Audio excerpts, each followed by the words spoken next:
కేవలం 7,999K up to 10 kgs వరకు బరువు తగ్గి అధిక బరువు నుంచి వచ్చే ప్రధాన సమస్యలను దూరం చేసుకోండి. బలగంతో బ్లాక్ బస్టర్ హిట్ కొట్టేసిన వేణు సెకండ్ మూవీ ఎల్లమ్మ పట్టాలకెందుకు చాలా గ్యాప్ తీసుకుంది. హీరో ఓ పట్టాన సెట్ కాలేదు. నాని దగ్గర మొదలైన స్టోరీ చివరికి ఒక మ్యూజిక్ డైరెక్టర్ దగ్గరికి చేరింది.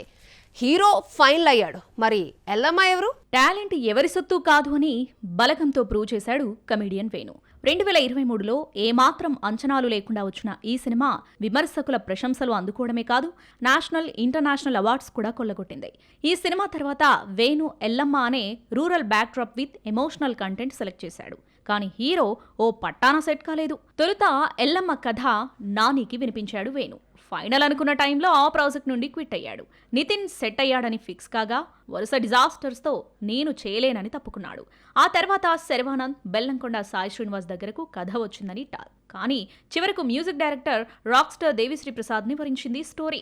తాజాగా ఎల్లమ్మ నుండి గ్లిమ్స్ రిలీజ్ చేశారు. ఇందులో రాక్ స్టార్ డప్పు కళాకారుడిగా పరిషి అనే క్యారెక్టర్ చేస్తున్నాడు. గ్లిమ్స్లో వర్షంలో రక్తంతో తడుస్తున్న రాక్ స్టార్ను చూపించి ఇంటెన్స్ క్రియేట్ చేశాడు వేణు. ఎప్పటి నుండో హీరోగా మారాలనుకుంటున్న దేవిశ్రీ ప్రసాద్ డ్రీమ్ ఫుల్ఫిల్ చేయబోతున్నాడు ప్రముఖ నిర్మాత దిల్ రాజు. గతంలో నువ్వు హీరోగా రావాలనుకుంటే ఖచ్చితంగా నేనే హీరో చేస్తానని మాటిచ్చిన ప్రొడ్యూసర్ ఇప్పుడు ఆ మాట నిలబెట్టుకుంటున్నాడు. బలగం తర్వాత ఈ సినిమాను నిర్మిస్తున్నారు దిల్ రాజు బ్రదర్స్. ఎట్టకేలకు ఎల్లమ్మకు హీరో ఫిక్స్ అయ్యాడు. ఇక ఎల్లమ్మ ఎవరో తేలాల్సి ఉంది.